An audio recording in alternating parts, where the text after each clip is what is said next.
I can literally only record for 4 minutes. Like, I have lots of videos I've been recording, so there's only 4 minutes space.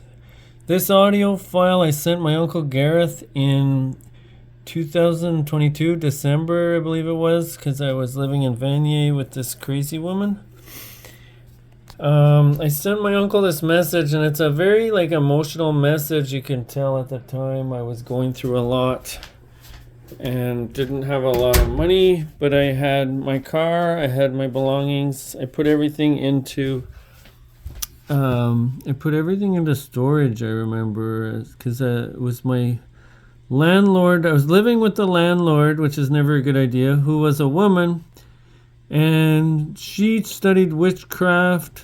She studied witchcraft and the dark arts.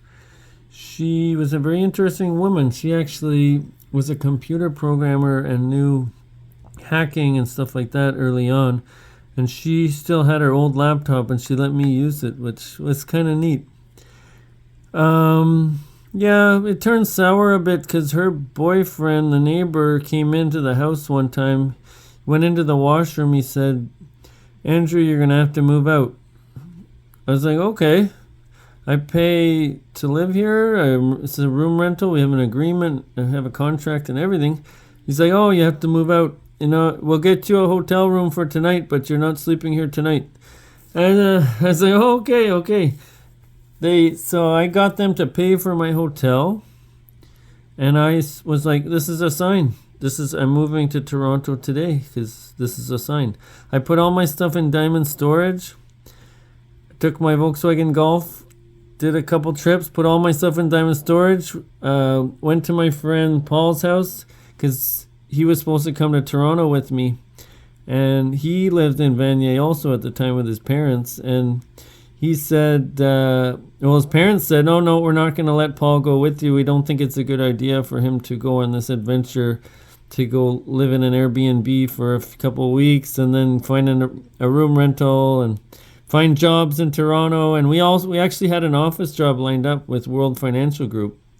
Long story short, his parents are good Christian parents. They said, we're going to be protective and say, no, Paul's not going. Even though he's a man in his mid-20s, they didn't allow him to go to Toronto with me. So that changed the whole course of my life, which maybe God sent him a message and he wasn't supposed to come, because it turned out this trip to go to Toronto was very difficult. I had to face a winter storm later that day where they closed down the 401, and I was trying to get on the 401 to go to Toronto from the 416, which leads out of Ottawa, and the RCMP closed down the 401 because they decided there was too many accidents, right?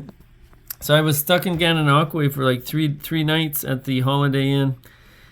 Here's the voice message I sent to my Uncle Gareth around that time, and I'm not sure what it's referring to, but listen to it.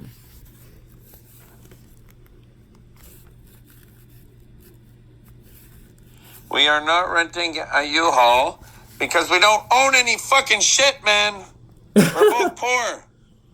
All I have is a fucking laptop and my car and a few clothing items. I don't own pretty much anything, man. I have a fucking old computer that's worth nothing, a laptop, some clothes, and I have my PlayStation 4 and my car. That's all I really own that's worth anything.